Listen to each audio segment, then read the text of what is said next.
Here. Welcome back to One Piece Anime Review, episode 387.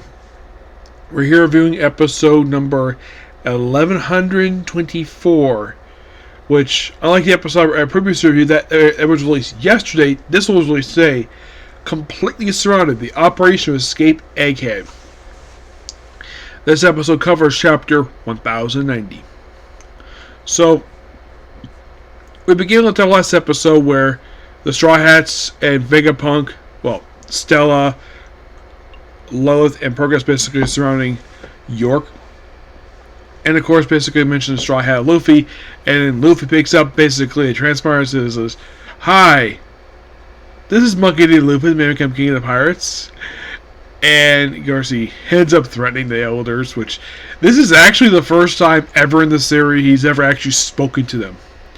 Because I'm sure he's heard of them per se, but he's never spoken before. Even though it's over communication, this is probably the first time he's ever interacted. Because the thing is, Luffy probably doesn't know much about the elders per se, but the elders know all about him.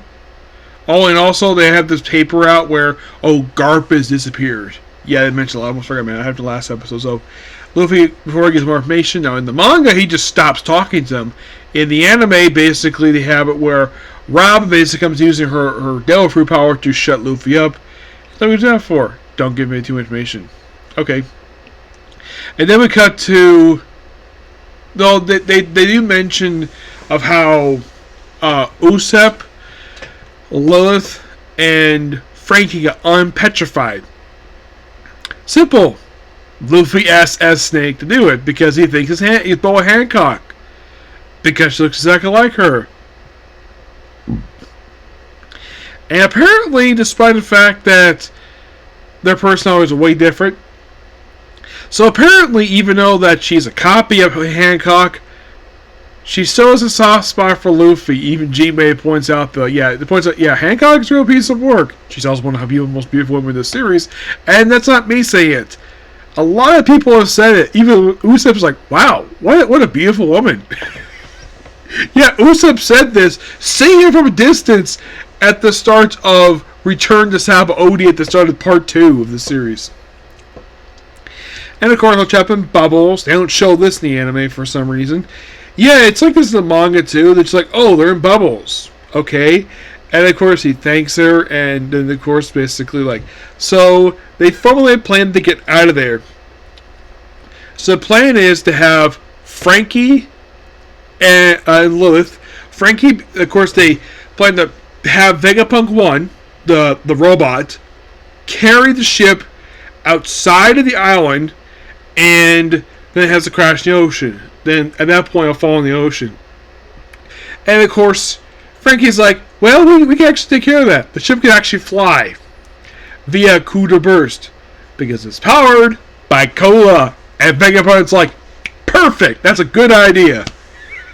Yep. So they go out there. Bonnie and Luffy go out there too. Of course, they later take some food, and we also see the CP0 agents. They're eating a whole bunch of food because they probably haven't eaten in weeks. So look how they got all this free food there. They can't exactly leave, but heck, they can at least stuff their stomachs, which is nice. Yeah, so,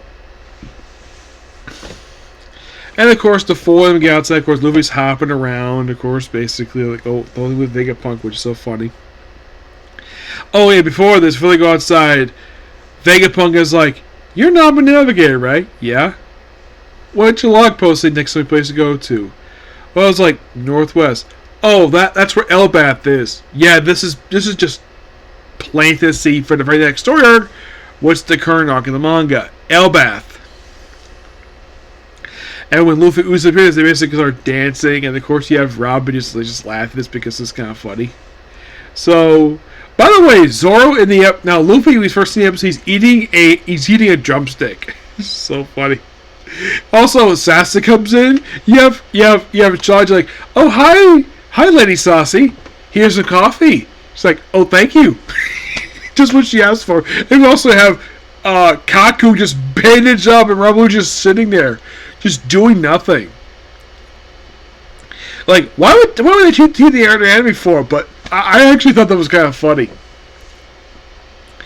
And then, of course, we actually have... So, Katsu basically is a form by Rob Lucci of where the plant is to make the Black Flame. So...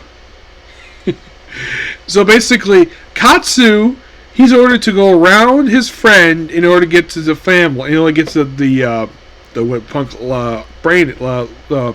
the punk library is record. So, he has everybody transport himself across the island.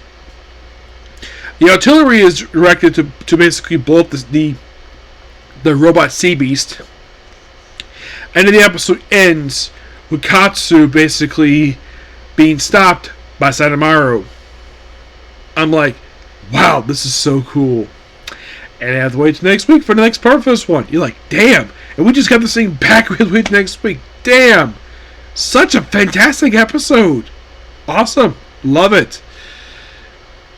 Yeah, also one thing I did notice though for this episode, some of the elders look like they have scars on them.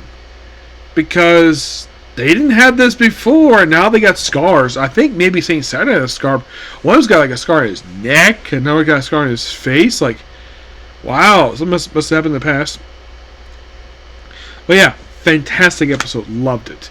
So, that's episode particular review. Please be sure to like, comment, subscribe, turn notifications. Next up we have is a Comic Corner. And that's probably going to be it for tonight, sadly. So see you all in a bit. Bye.